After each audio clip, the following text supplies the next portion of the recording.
sou Márcio Fatioli, pastor da Igreja Abençoada de Bauru, que fica na Avenida Cussi Júnior, número 325, onde Deus tem abençoado. E para você que nos acompanha, nós estamos no Santo Jejum da Vitória, que acontece todos os domingos às 9 horas da manhã. E Deus, o bom Deus, certamente vai abençoar a sua vida por meio desta pregação que traremos nesse momento. Vamos para Tiago, capítulo 2, verso 23.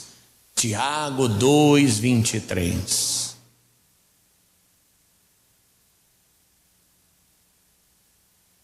Há 2 domingos atrás, pregamos sobre aquilo que nós vivemos, aquilo que nós experimentamos, Jesus viveu e também experimentou.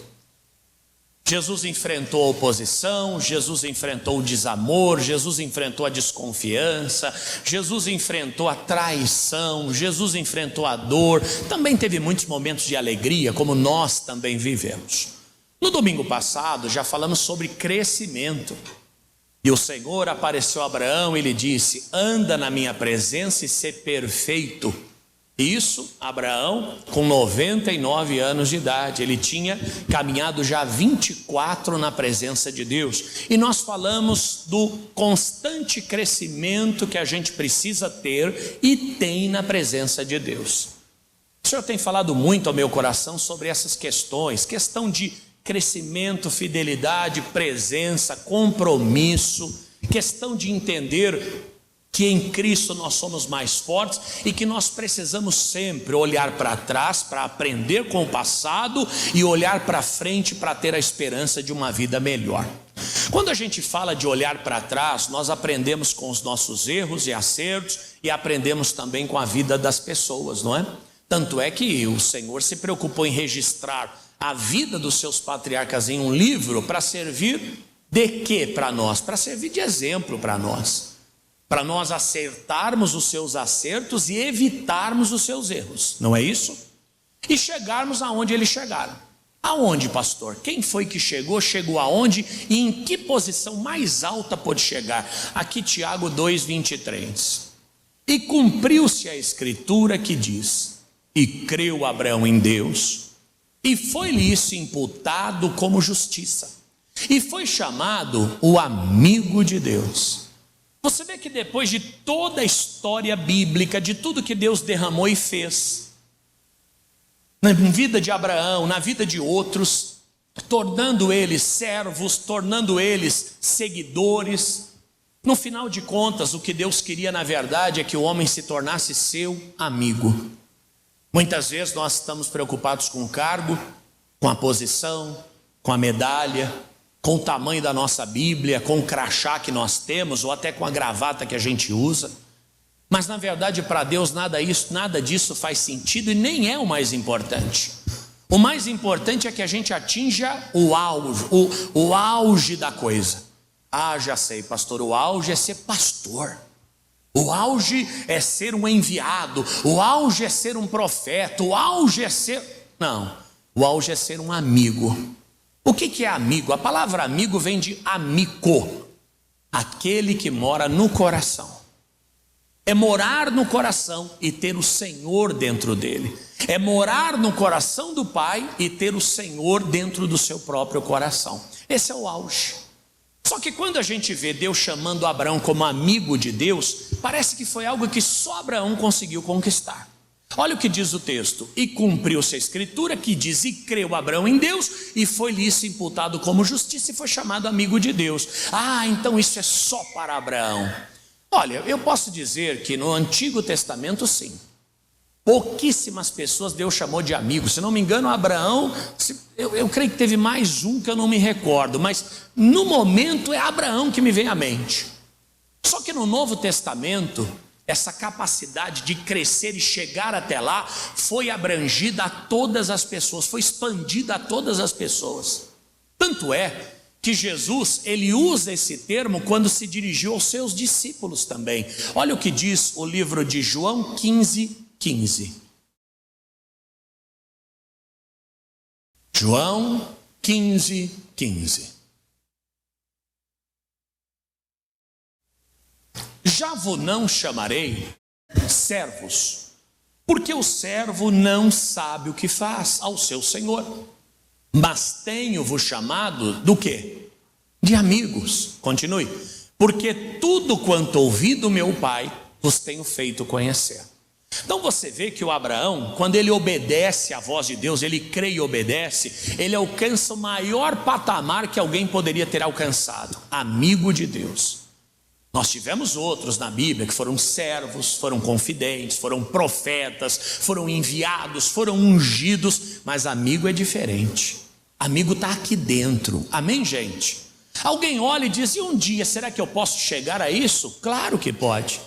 Lá na frente, Jesus olha para os 12 que estavam à sua volta e diz: olha, a partir de hoje, eu não chamo vocês mais de servo, eu chamo de amigo. Por quê? Porque eu tenho passado a vocês tudo o que eu tenho ouvido do Pai. Em outras palavras, a nossa relação se transformou tão profunda, tão próxima, que tudo que eu sei eu falei com vocês. Eu já dividi com vocês a minha vida, os meus planos, os meus sonhos. Eu já dividi com vocês o meu projeto. Tanto é, e o projeto que estava sobre ele, tanto é que Jesus nunca escondeu dos discípulos, por exemplo, que ele morreria na cruz.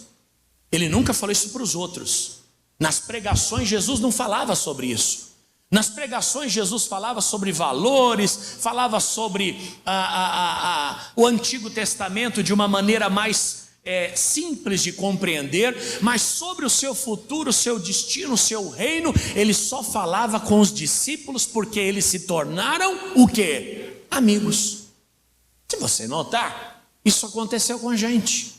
Hoje nós, convertidos, crentes em Deus, praticantes da palavra, recebemos revelações até maiores do que aquelas que foram dadas aos 12 discípulos. Irmãos, eles viveram 3 anos com Jesus. Quantos anos você vive com Ele? Você pode dizer até que tem mais experiência com Jesus do que os próprios 12. Eles tiveram 3 anos e a gente sabe, para ter experiência requer tempo.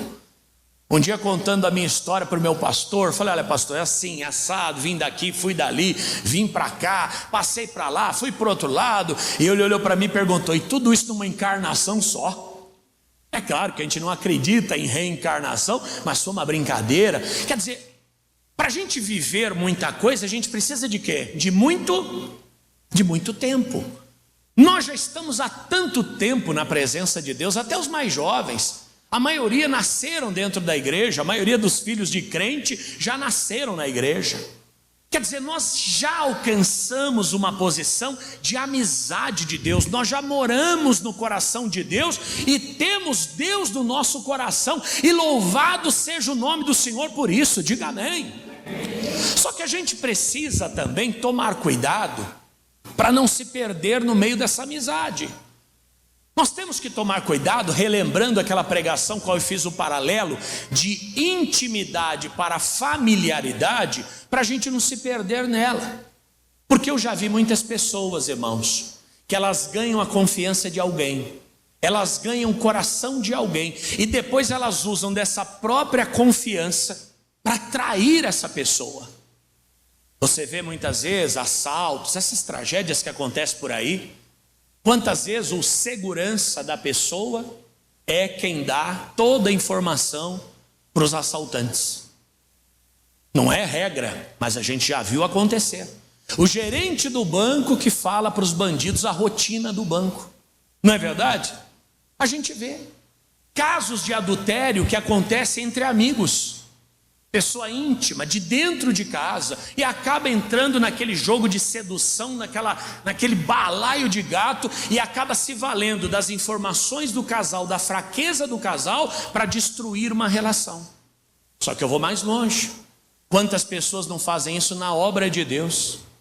A pessoa vira pastor, obreiro, se aprofunda, ganha confiança, é levado à intimidade, é levado aos maiores lugares, e depois ela se volta contra a sua própria igreja, e ela começa a usar tudo aquilo que ela viu e ouviu contra o seu próprio ministério. Alguém já ouviu isso por aí? Sim ou não? Olha, eu passei 30 anos lá, deixa eu falar a você o que aconteceu comigo. Só que ele não conta dos benefícios, ele não conta dos privilégios, ele não conta do grau de confiança que ele usufruiu, nada disso, ele fala só das partes negativas. É como alguém que entra na tua casa, come o pão da tua mesa e depois sai de lá falando que tua casa é bagunçada. Nossa, eu fui lá, precisa ver a casa dele, a casa dela, nossa, é uma bagunça. Amigos, eu ouvi uma frase que chamou minha atenção. Os inimigos nos frustram, os amigos nos traem. Só amigo pode trair, inimigo não trai. Quando você é inimigo de alguém, ou alguém é nosso inimigo, nós já temos uma relação de desconfiança com aquela pessoa. Você fala, tudo que eu faço ela critica. Olha, não, tira esse papel daí que se a fulana ver, vai me entregar. Alguém está falando alguma coisa, a pessoa chega, aleluia, o assunto chegou. Mas quando é um amigo, você continua falando. Quando é um amigo, você deixa o caderno aberto, o celular aberto. Quando é um amigo, a porta da tua casa está aberta.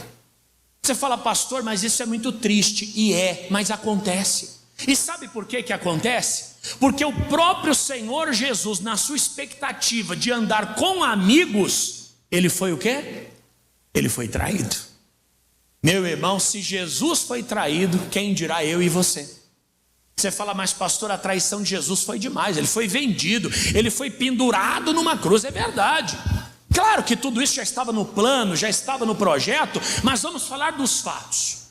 Você fala, pastor, por 30 moedas de prata, um amigo de Jesus deu toda a dica, toda a informação e levou os fariseus e soldados até onde Jesus estava. Acabou culminando na morte de Jesus, aquela tragédia toda, porque, claro, trouxe inúmeros benefícios, salvação e todas as bênçãos que a gente precisa, mas viver aquilo não foi nada fácil. Viver aquilo não foi fácil, ler é fácil, como eu contei aqui na quarta-feira. Lázaro, depois de 4 dias morto, Jesus parou na porta do túmulo e disse, Lázaro, venha para fora. Imagina o camarada vir lá das profundezas, não sei de onde, e de repente acordar. Boca com gosto de cabo de guarda-chuva, um bafo de bode tremendo, estômago revirado. Quem aqui acorda de manhã já com o estômago não muito bom? Você acorda e fala, pastor, eu não bebo nem água, que para mim não dá, só depois de 1 hora. Eu não tenho nem fome. Alguém acorda assim? Eu acordo. Só eu vou procurar um médico. Todo mundo aqui acorda já pronto para comer um torresmo. Quem falou isso? Você acorda pronto para comer um torresmo? Ah, torresmo não. Ela come 18 ovos. Passa perto do galinheiro, as galinhas vai assustada com ela. A Lívia acorda desesperada para comer. Agora tudo que ela come de manhã, eu como de noite. Aí isso explica a silhueta, né? Então você vê que quando a gente sai daquele estado, você não sai muito bem. Imagina Lázaro, 4 dias morto. Você fala, pastor, que experiência maravilhosa. Claro, para quem estava do lado de fora do túmulo, né?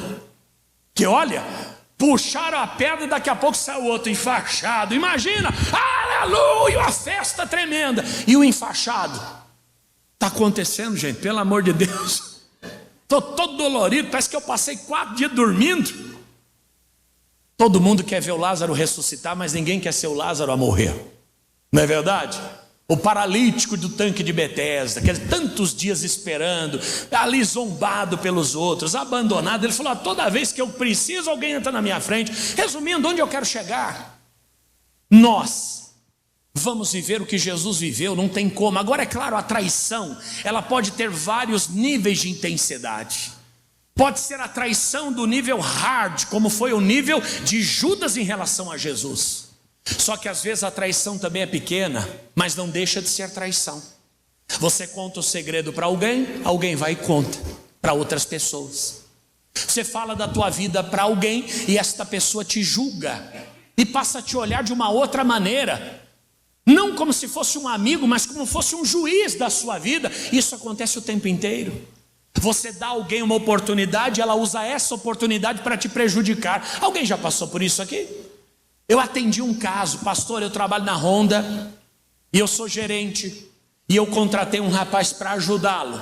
E hoje o rapaz faz de tudo para tomar o meu lugar.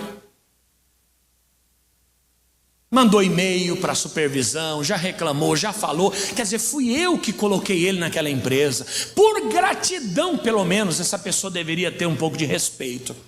Mas o traidor não tem gratidão.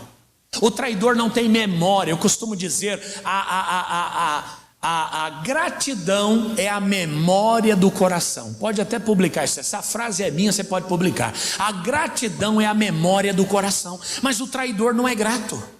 O traidor não tem memória. O traidor ele não reconhece. O traidor ele tem seus próprios objetivos.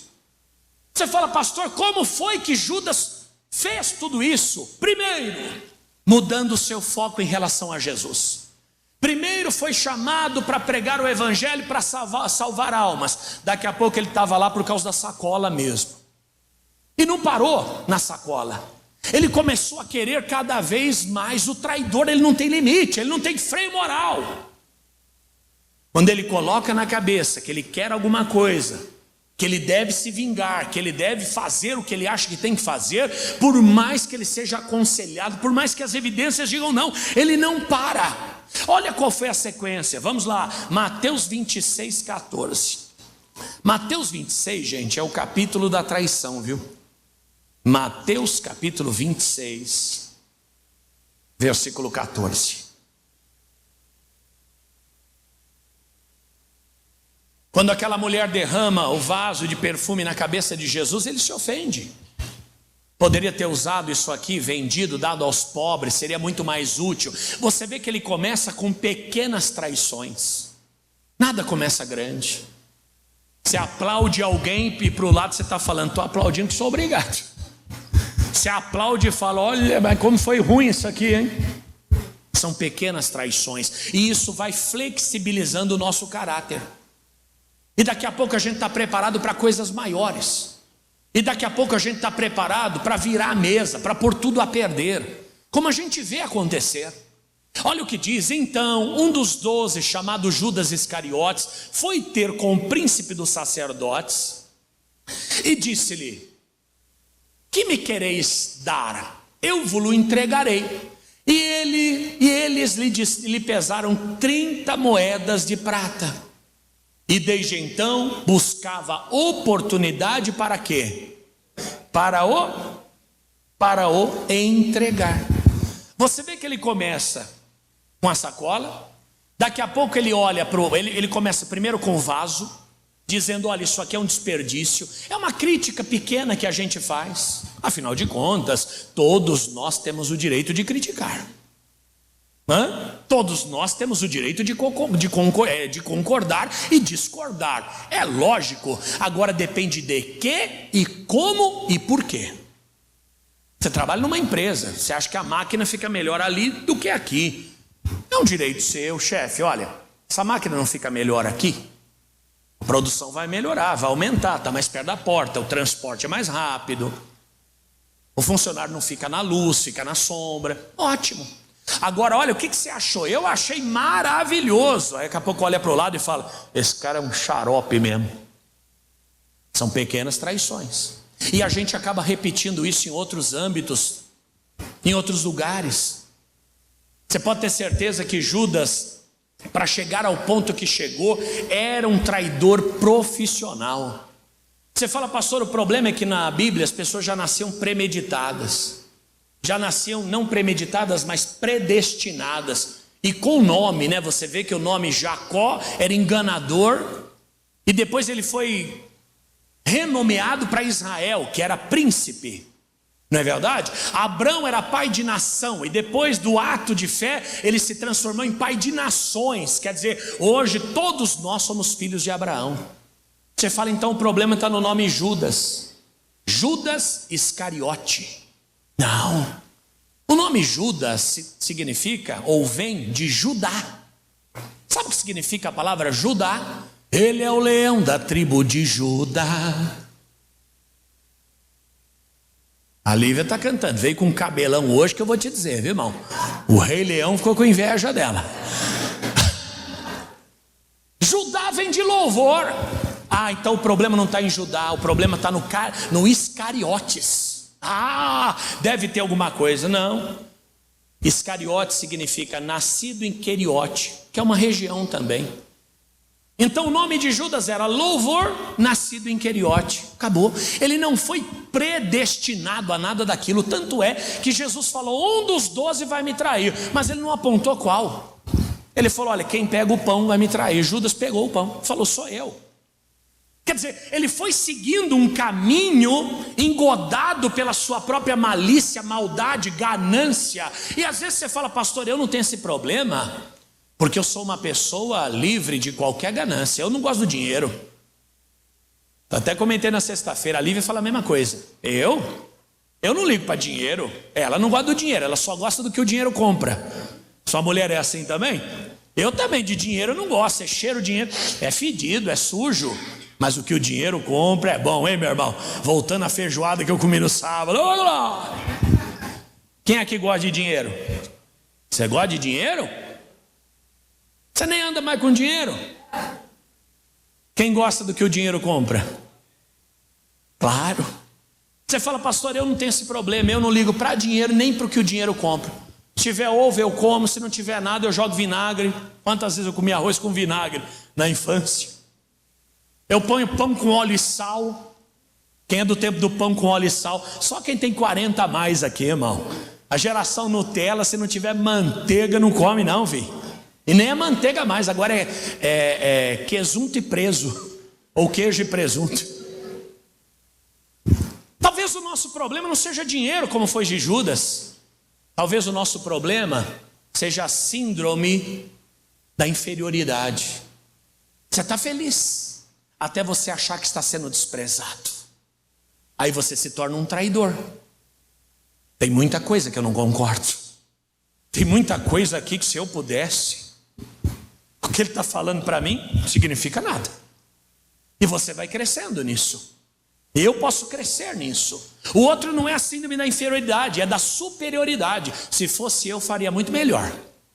Eu no lugar dele, eu ia ser um estouro. Falou o cara que está se estourando. Tem que tomar cuidado. Um dia falei com um amigo grande, e eu disse, amigo, eu sinceramente no teu lugar não saberia o que fazer.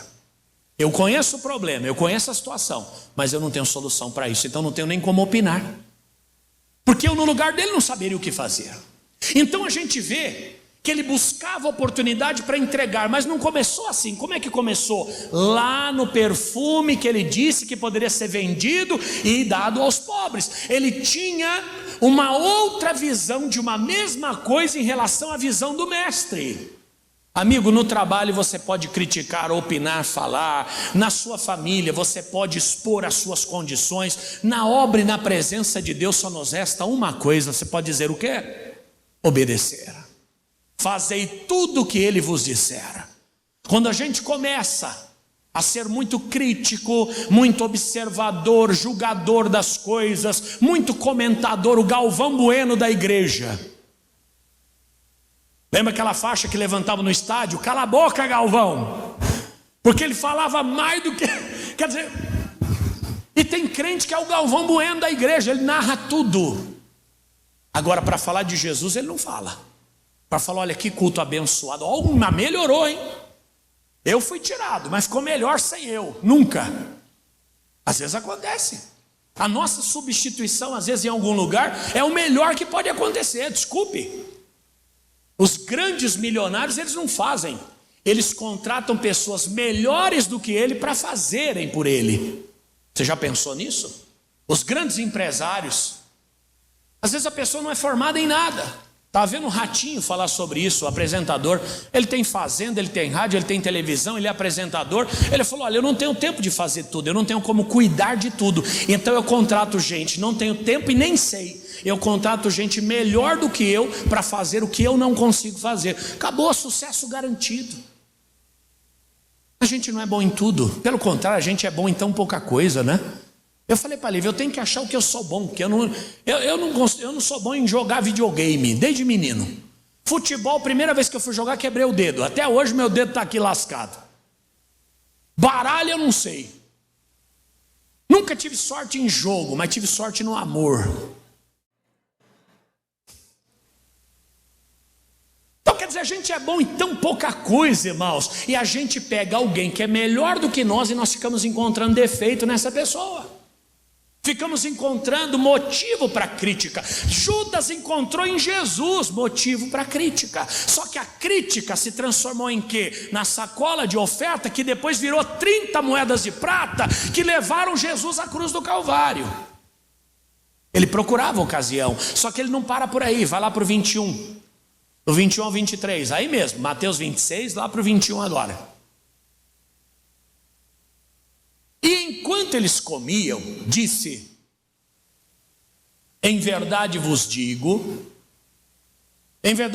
que um de vós há de me trair. No 22, e eles, entristecendo-se muito, começaram começaram um por um a dizer: porventura sou eu, Senhor?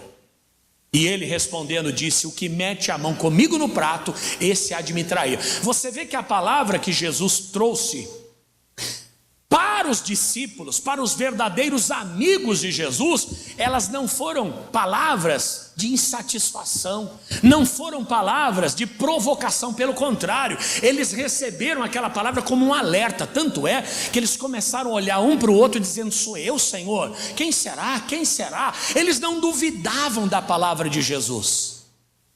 Só que Jesus revela: quem põe a mão comigo no prato. Foi o ato que Judas praticou logo em seguida.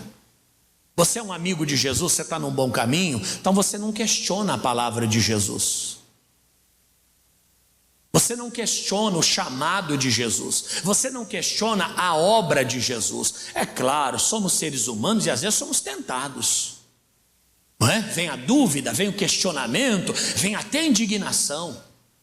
Mas como Pedro, que negou Jesus 3 vezes, daqui a pouco ele chora amargamente e restaura a sua vida e passa a ser muito maior do que um dia ele foi. Não estou dizendo que somos perfeitos, nunca. Muita coisa eu faria diferente em muitos lugares, mas eu preciso saber o grau de fidelidade que eu preciso ter. Eu não posso cuspir no prato que eu como, quem está entendendo? E quando a gente fala em cuspir no prato que come, tem gente que fala mal do esposo, irmão, lá no salão de manicure, cabeleireiro. Tem homem que fala mal da mulher no bar, na igreja, na rua. Como é que está a tua esposa? Pastor do céu, a mala está abençoada. Como é que está o teu marido? Crê em Deus Pai Todo-Poderoso. Não traia a pessoa que dorme contigo, que mora com você. Fala com a pessoa. E se vier a tentação, resiste. Não traia o seu patrão. Não está satisfeito, vai embora, mas não seja um traidor. A não ser que a tua ida seja uma traição, né? Porque às vezes acontece. Olha, nós temos um cargo de liderança. Quem tá disposto? Eu. Aí você exclui todo mundo e fica você no cargo. 3 meses depois você fala: olha, chefe, eu arrumei uma coisa melhor. E deixa a pessoa na mão. Você não foi leal. A lealdade tem que estar vinculada à amizade. Às vezes você vai ter que perder para poder manter a sua dignidade. E a pergunta no nosso tempo é: quem está disposto a perder alguma coisa? Ninguém quer perder nada. Todo mundo quer ganhar. Ganhar o tempo todo, ganhar em tudo. É o mal do brasileiro. Você fala: pastor, em Brasília é só gente que não presta. É a nata do povo. Gente que não presta, que teve a votação de 45 mil pessoas, 800 mil pessoas, porque elegeram o seu representante. Agora, é claro, tem exceções, mas a média é a nossa. Ali não tem árabe, ali não tem judeus, ali não tem americanos, ali é tudo brasileiro, tudo brasiliano, tudo brasileiro. Então nós somos assim, a gente quer oportunidade o tempo todo, né? O que eu ganho com isso? Aonde eu chego? O que eu consigo? Qual vai ser o benefício? Veja que o Judas perguntou para os fariseus: o que eu ganho se eu entregá-lo? Nós estamos dando 30 moedas de prata. Depois disso veio a profecia, veio a palavra, entrou por um ouvido e saiu pelo outro. Ele já estava alucinado, ele já estava enfeitiçado pela proposta. E quantas vezes nós estamos enfeitiçados pelo nosso ego, pela nossa vaidade, pela vantagem que a gente vai receber. Amigo, não traia os seus amigos. Não traia quem confiou em você. Primeiro deles é o Senhor, diga glória a Deus.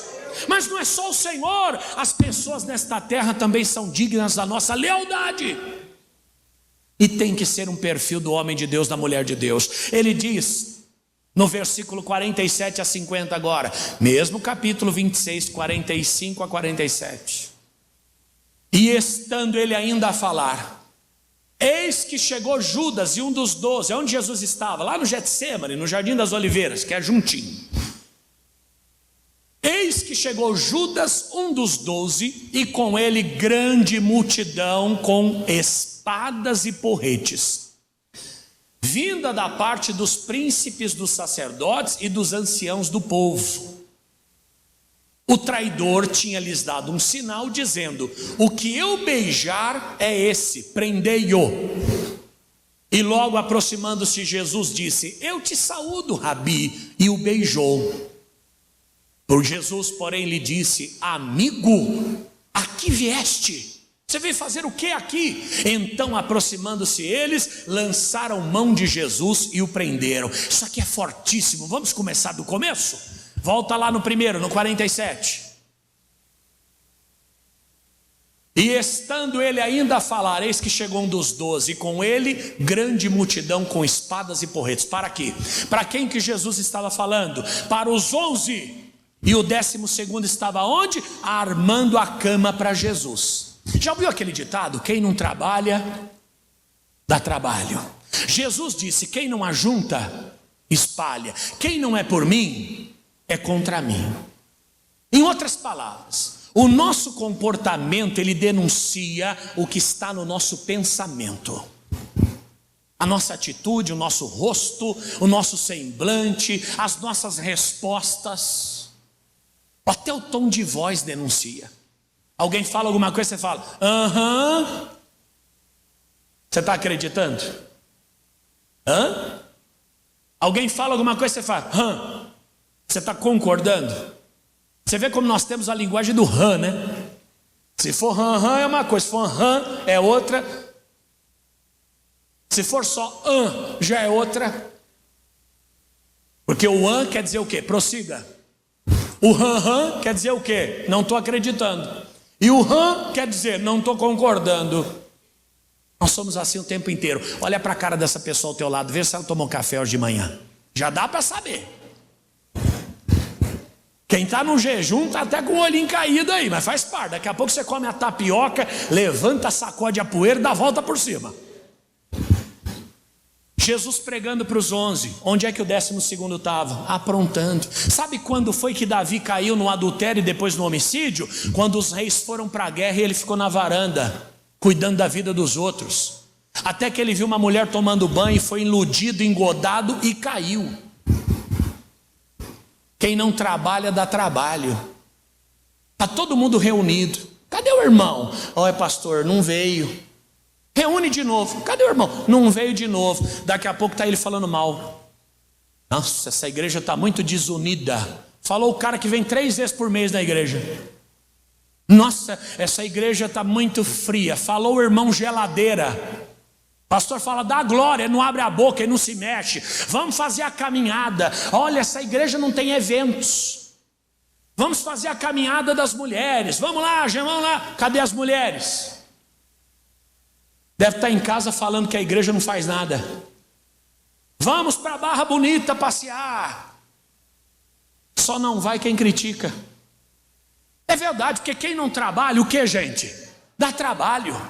Quem não trabalha, dá trabalho. Compartilhei um dia desses, não sei se eu mandei para vocês, ou só no grupo de obreiros, uma pregação do missionário, antiga já, e o missionário dizendo: os filhos estranhos impedem a obra de Deus de avançar. Quem viu esse vídeo? Criticam e não fazem nada. Tudo que se faz são contra, são opositores. Estão dentro de casa, mas são inimigos da gente. Filho estranho é assim mesmo, irmão. Não seja um filho estranho. Judas era um filho estranho. Enquanto todos lá no jardim, na oração, porque Jesus estava prestes a ser entregue, a profecia estava se cumprindo, aonde que o Judas estava? Vendendo o seu Senhor por 30 moedas de prata. Pergunte para quem está ao teu lado: onde é que você está? Mas pergunte: onde é que você está? Eu Eu não digo nem estava, eu estou dizendo estar, porque o que você já fez, o sangue de Jesus já perdoou. Eu quero saber o que você está fazendo agora. Minha família está destruída. Oh Deus, se o Senhor existe, muda a história da minha casa. O Senhor vai olhar para você e vai dizer: se você existe, vem na quarta-feira. Oh Deus, se o Senhor existe, me batiza com o Espírito Santo. Ele vai olhar para você e vai dizer: se você existe, vem no domingo. Vem ouvir a palavra, vem se reunir. Porque senão daqui a pouco você vai chegar reunido com uma multidão de gente com um porrete para arruinar o seu Senhor ou a sua obra. E às vezes acontece. Você vê que aqui Judas não estava onde deveria estar, por isso se contaminou. Ele não estava nem mentalmente, nem espiritualmente, nem fisicamente. Continue no texto. Vai lá. Vinda da parte dos príncipes, dos sacerdotes e dos anciãos do povo, do 48. E o traidor tinha lhes dado um sinal dizendo: o que eu beijar é esse, prendei-o. Gente, a traição geralmente ela se manifesta com um beijo. Sabia? Não é como um punhal nas costas. Não é com um punhal. Aí seria o inimigo. O amigo beija. Quem está entendendo? Paz do Senhor, irmão. Esse cara é nojento. Deus abençoe, irmã. Nossa, como você está linda. Exagerou na maquiagem, né? São pequenas traições que vão tornando a gente profissional na coisa. Ri sem vontade. Faz cara séria, você não está com vontade de rir. Isso vai aperfeiçoando. Judas começou assim. E agora o que ele faz? Ele beija Jesus. É o símbolo da traição. Porque o inimigo decepciona, o amigo trai. O inimigo te ira, o amigo te destrói. Porque o inimigo você não dá as costas para ele, para o amigo você dá. Você leva na tua casa, você abre porta, abre a carteira na frente dele, fala quanto ganha, fala dos seus problemas. Verdade, fala do teu relacionamento. Mas aí o que acontece? Ele usa aquilo, como Judas usou, para cumprir os seus desígnios. Você vê que Judas não estava com Jesus, mas ele sabia onde Jesus estava. Sim ou não? Por que ele sabia onde Jesus estava? Porque ele já havia estado ali com Jesus outras vezes. Os amigos sabem da nossa rotina, dos nossos defeitos. Por isso que não pode trazer, às vezes, algumas pessoas para perto. Você traz a pessoa para perto, ou pastor Fatioli, reverendo Fatioli. Aí a pessoa vai se aproximando, aquela festa, aquela alegria, aquela liberdade, aquele negócio. Aí começa, o irmão, já desceu de reverendo para irmão. Daqui a pouco o Fatioli, daqui a pouco o Fafá, aqui para você. Não te conheci na escola. Eu não te conheci na creche, eu não te conheci no boteco, eu te conheci aqui. Está que nem um amigo, falando comigo na reunião de pastores. Ô pastor Márcio, falei, por favor, não me chama de Márcio não, você me conheceu como Fatioli, por que você me chama de Márcio? Ele falou, é porque eu vi no documento. Ai, mas eu perdi a oportunidade. Ele é um amigo meu, vou até citar o nome dele porque é um grande amigo. Ele falou, porque eu vi no documento, seu nome não é Fatioli, seu nome é Márcio. Aí eu recebi um documento dele na mesma semana, e ele é chamado de Ivo. Mas o nome dele não é Ivo, é Ivomar. E daí? Então se for seguir o critério, eu também não vou chamar. Estou falando que é um amigo. Quer dizer, muitas vezes, tirando essa historinha só para manter você acordado, tá? Que não tem nada a ver com traição, nós usamos da intimidade, ou usam da nossa intimidade para nos acusar. Olha, vem aqui no meu quarto, deixa eu pegar aqui para você. Aí olha, já vê a cama desarrumada. Nossa, ela não arruma a cama. Às vezes é o ministério. Um dia eu falei para o irmão, falei, irmão, pega esse valor que está aqui na mesa e faz um pagamento para mim lá no banco. Era um boleto da igreja que tinha que ser pago. Aí o cidadão, na verdade era um boleto, e tinha sido comprado no meu nome. Não, desculpa, deixa eu consertar. Foi comprado no meu cartão, como fosse faixa, essas faixas que a gente publica. Comprei no meu cartão. Então tinha que levantar a oferta para pagar o cartão, sim ou não? Sim ou não? Aí falei para o obreiro, falei, você faz para mim esse pagamento, levanta com o povo, que é uma despesa da igreja, e a gente vai fazer o pagamento. Aí ele foi, falou, pessoal, tudo bem? Preciso levantar aqui com vocês uma doação de R$500, que a gente precisa pagar o cartão do pastor.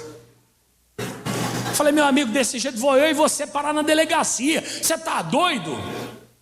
Se for para falar, tem que falar tudo então. Falou, pessoal, tá vendo aquela faixa? Custou R$500, o pastor pagou no cartão dele, a gente tem que repor. Mas não, vamos levantar para pagar o cartão do pastor. Ô Satanás, está querendo acabar com a minha vida? É claro que ali foi um vacilo, mas quantos não usam com maldade? Até o cartão do pastor eu já paguei. Mas por quê? Porque um dia ele participou da intimidade. Um dia ele soube que teve que pagar uma faixa, que teve que levantar a doação. Mas o diabo não se firma na verdade, ele trabalha com meia verdade. Nós temos que tomar cuidado para não sermos vítimas disso e para não agirmos assim com as pessoas. Porque tem muita gente também, assim como você considera outros como seu amigo de verdade, há muitos que te consideram do mesmo modo. Uma pessoa que conta da sua intimidade, ela é digna da tua lealdade. Uma pessoa que pede a você uma oração, você não tem que contar para todo mundo. Nossa, irmã Odete, você acredita? Pediu oração, o que está acontecendo? O marido dela está preso. Se pedir oração para você, ore, não é para sair anunciando. Só que isso aqui acabou de que maneira? Jesus preso, pendurado na cruz, morto, ressuscitou ao terceiro dia. Só que eu posso te contar uma coisa? Essa situação trouxe, além desses danos que acabaram sendo benéficos para nós, mas no coração de Deus foi aberta uma ferida. Você quer ver? Vai lá para o Salmo 41, versículo 9. Rapidinho. Que forte isso aqui, gente. Salmos 41, versículo 9. Por quê? Por trás de toda a traição há o dano, mas não só o dano, há toda uma consequência. Famílias que se separam, amizades que são destruídas, portas que se fecham para nós e nunca mais se abrem. E não só isso, no coração de Deus, que é o mais preocupante. Olha o que diz, Salmo 41, 9. Até o meu próprio amigo íntimo, olha aí, em quem eu tanto confiava, que comia do meu pão, repita comigo, comia do meu pão, levantou contra mim o seu calcanhar. Gente, de quem será que esse salmo está se referindo? É lógico que era da relação entre Jesus e Judas. Amigos, havia milhões de pessoas sobre a face da terra. Judas foi escolhido entre os 12. E dentre os 12, um era um traidor. Jesus falou, meu amigo íntimo. Tanto é que levava no Getsemane, levava para orar, levava para fazer milagre, levava para ajudar na pregação. Esteve presente na vida de Jesus, praticamente toda na vida ministerial. O meu amigo íntimo que comia do meu pão. Tanto é que Judas pega do pão que Jesus serve. O que ele fez? Levantou seu calcanhar contra mim. Isso é um desabafo do Senhor. Isso é um desabafo do Cristo. Cristo é a palavra, sempre existiu e sempre existirá. Não só isso, aqui no Salmo 55, 12, nós temos um desabafo ainda mais profundo. Pois não era um inimigo que me afrontava, então eu o teria suportado. Olha o que ele diz. Nem era o que me aborrecia que se engrandecia contra mim, porque dele eu teria me escondido. Vai lá. Mas era tu, homem meu igual, meu guia e meu íntimo amigo. Praticávamos juntos, suavemente. íamos com a multidão à casa de Deus. Está falando de crente ou incrédulo? Está falando de crente. Que mais? Ah não, aí já é o desabafo, né? A morte, os assaltos e assim vai. Mas vamos ficar no de cima. Onde começava? Onde começamos? Qual foi o versículo? O 12. Pois não era um inimigo que me afrontava, então eu teria suportado. É verdade. Fulano é isso, é aquilo, fulano faz isso, faz aquilo, fulano é assim, é assado, não concordo, não acho. Mas quem é? É o teu inimigo. Ah, sai pra lá, rapaz, esse cara não sabe o que está falando. É assim que a gente reage. Mas quando é um amigo, você não tem nem palavras. É ou não é? O que estamos fazendo com a nossa amizade com o Senhor? Deus, abra a porta para mim que eu vou ser coluna da tua casa. Falou o irmão que não está sendo nem tijolo, quanto mais coluna. Ah, se fosse um inimigo eu teria suportado. Deus, se o Senhor me curar eu vou fazer tua obra. Falou o irmão que não pode fazer a obra porque tem a pescaria do final de semana. Ah, se fosse um inimigo eu teria suportado. Alguém que veste preto e branco, paletó, prega no púlpito e daqui a pouco usa do próprio ministério para difamar o ministério. Se fosse um inimigo eu teria suportado. Se fosse um estranho, um desconhecido, é normal. Jesus viveu isso o tempo inteiro, discordância, perseguição, calúnia. Mas quando veio de Judas Iscariotes, o coração foi ferido. E mais, eu teria suportado, continue. Nem era o que me aborrecia, que se engrandecia contra mim, porque dele eu teria me escondido. E é verdade, você não dá as costas para qualquer pessoa. Você está desconfiado, você falou, opa, pois não, amigo. É ou não é? Um dia fui ao litoral, aí fui andar num lugar lá, estava livre, ao final da praia, junto com um amigo. Daqui a pouco um nóia bem atrás de mim, assim, eu cheguei a sentir a respiração dele. Eu andando, ele atrás de mim. Eu olhei e falei, o que você quer, rapaz? Não, eu falei, se afaste, por favor. Eu estava com a carteira no bolso, celular. Aí, afastou, continuei andando, daqui a pouco eu sinto. Falei, Satanás, saia, você está entendendo? Aí fiquei bravo com ele, porque eu não queria ser agressivo com ele fisicamente, então eu prefiro ser firme. Irmão, 3 vezes, onde eu ia aquele cara, eu falei, amigo, eu vou embora para não enfiar a mão na tua cara. Que ele queria me roubar. E eu fui embora. No caminho começou uma chuva. Me escondi dentro da sorveteria, tem lugar melhor para esconder? A Lívia falando, vamos embora. Falei, não vamos que eu vou esperar a chuva passar. Ela falou, meu filho, a chuva está muito forte. Eu falei, tá, mas uma hora passa, que se continuar assim, vai inundar. 15 minutos depois nós estávamos com água aqui, ó, porque a chuva não parou. Falei, e agora, como é que a gente vai? Falei, Lívia, tem que esperar, não tem jeito, vamos ficar aqui mais um pouco. Quando eu olho para o lado, quem está lá? O Noia. Falei, eu não acredito. Falei, vamos embora. Eu fui na chuva. Agora, se fosse um amigo andando aqui atrás, eu ia falar, amigo, mantém só um pouquinho de distância, por favor. Ordem e decência, né? Mas eu não ia brigar com ele, ia pegar na mão dele, ia dar um abraço nele. É assim na vida. Jesus colocou a gente numa posição que ele confia em nós, de forma absolutamente total. Ele confia em você. Tanto é que tem te abençoado de uma maneira tremenda e poderosa. Revelou os mistérios da sua palavra e tem revelado a cada dia, como está fazendo nesta manhã. Agora ele está dizendo, nem era o que me aborrecia, que se engrandecia contra mim, porque dele eu teria me escondido. Aí continua no versículo 13, olha que forte. Mas eras tu, homem, meu igual, meu guia e meu amigo íntimo. Como assim, homens, tu, meu igual, meu guia, meu amigo íntimo? Nós somos todos iguais aqui, meu irmão. Você não percebeu isso não? Da nossa roupa ao nosso penteado. Você não está vendo ninguém aqui com cabelo azul, moicano. Você não está vendo, até o nosso penteado é igual.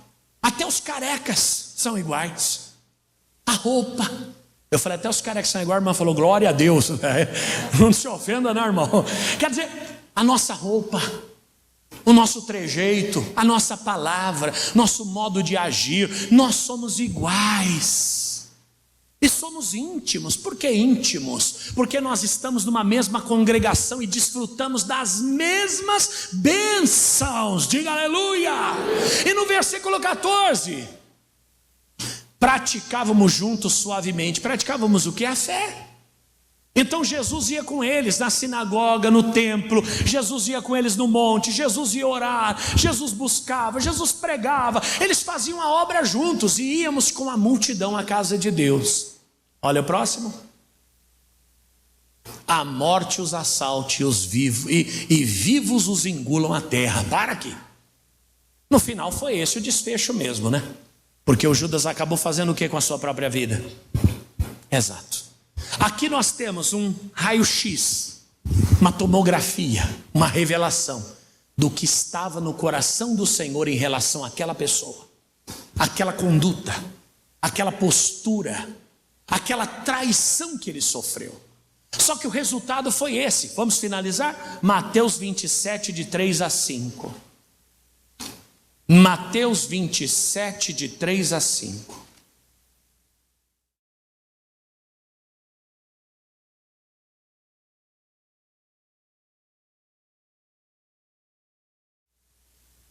Final da história, uma ferida no coração de Deus e a destruição de uma vida. Então Judas, que o traíra, vendo que fora condenado, trouxe arrependido as 30 moedas de prata aos príncipes dos sacerdotes e aos anciãos, dizendo: pequei, traindo sangue inocente. Eles, porém, disseram: que nos importa? Isso é contigo. Nessa hora ele se viu sozinho, né? Se viu arruinado, porque ele tentou devolver aquelas moedas, achando que ele conseguiria contornar aquela situação. Irmãos, tem coisas que a gente faz com as pessoas e na vida das pessoas, e fazem com a gente também, o qual as nossas vidas nunca mais será a mesma. Você sabe que eu estou aqui, hoje, na Igreja Internacional da Graça de Deus, fazem mais de 20 anos, por conta de uma traição que eu vivi em outro lugar. Mas é assunto para outro momento. Me impulsionou e me trouxe para cá.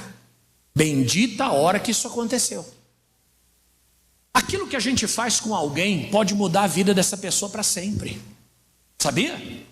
Aquela criança que você fala assim: pula que o pai pega. Aí a criança pula, você deixa ela cair. Isso é para você aprender nunca a confiar em ninguém. Isso vai ficar marcado na alma dessa criança para sempre. Sabe, que negócio de tirar a roupa da criança na frente dos outros, para brincar. Aquilo marca a criança, porque no mundo daquela criança, aquela pessoa é a pessoa que ela mais confia, é a pessoa que ela mais acredita. Aí a pessoa fala: me conta que eu não vou falar. Mãe, sei lá, estou com dor de barriga. Ele está com dor de barriga, gente. Você conseguiu trair a confiança de alguém que acredita só em você. Olha como a traição tem vários níveis, não é? Pode ser no nível do emprego, pode ser no ministério. Eu lembro de uma mulher, eu pregava num determinado, eu estou acostumado já, viu? Pregava num determinado lugar, ela ria, meu irmão, ria que a dentadura ia lá na frente e voltava. Aí um dia eu preguei sobre o dízimo, ela não gostou, porque ela tinha uma boa condição, ela não gostava da dízimo. Aí eu pregando falei assim: você que dá dízimo é abençoado. E ela falou assim: e quem não dá é abençoado do mesmo jeito. Falei: está escrito na sua Bíblia, né? Isso, que não é o que está escrito na nossa. Ah, acabou, nunca mais ela voltou. Aí alguém foi visitá-la. Falou: irmã, não estamos vendo a senhora mais, sentindo a sua falta. Para que eu vou no culto para ficar dando risada? Falou a infeliz que ri até a dentadura cair no chão. Mas no dia que foi contrariada, ela usou daquilo que antes era uma virtude que ela via em mim, que era um culto animado, um culto movimentado, para me agredir, para me ofender, para justificar a saída dela da igreja. E era uma pessoa que eu conhecia há muitos anos. Assim é o traidor.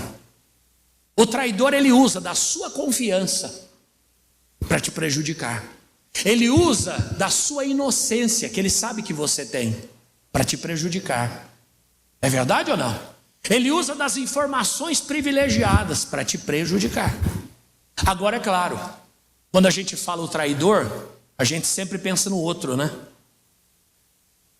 E quando o traidor somos nós? Pode acontecer. Olha o que diz o texto. Que nos importa, isso é contigo. É o que a vida fala para a gente, né? E ele, atirando para o templo as moedas de prata, retirou-se e foi enforcar-se, ou se enforcar. Resumindo, final da história. Uma ferida no coração de Deus, uma decepção e uma vida que se perdeu. E as 30 moedas acabaram sendo jogadas. Diz a Bíblia que as 30 moedas foram usadas para comprar um campo para sepultar estrangeiros. Amigo, a maior posição que nós podemos alcançar é de amigos de Deus. Não é cargo, não é posição. Estou aqui nesse altar, você está aí nessa parede, bem arrumado, bonito. Você está sentado nessa cadeira, alguém está lá no balcão, o outro está na escolinha, o outro está na cozinha. Mas nada disso é mais importante do que a condição de amigo. E nós só somos traídos por amigos. Esse é o problema. Qual é a conclusão da mensagem? Não use do mais precioso que o Senhor te deu, que é a consideração de amigo, para traí-lo em hipótese alguma. Você foi feliz em algum lugar? Fale para todo mundo. Foi infeliz? Guarde só para você. Está concordando com tudo? Dá glória. Está discordando de tudo? Dá glória do mesmo jeito. Seja pela alegria, seja pela lealdade, seja pela satisfação, seja pela idoneidade, seja pelo transbordar de realização, seja pelo seu caráter. Mas nunca traia quem um dia confiou em você. Vamos aplaudir a Jesus. A Ele toda a honra e toda a glória. Cussi Júnior 325 é o endereço da Vitória. E você é o meu convidado especial. Eu sou Márcio Fatioli, pastor da Igreja da Graça. Se você deseja fazer as suas contribuições, pode fazer pelo Pix, doações@igd.com.br, e mandar o comprovante para 1297404-5304. Que o Senhor te abençoe desde já. Vamos aplaudir a Cristo, igreja. Em o nome de Jesus, em o nome de Jesus.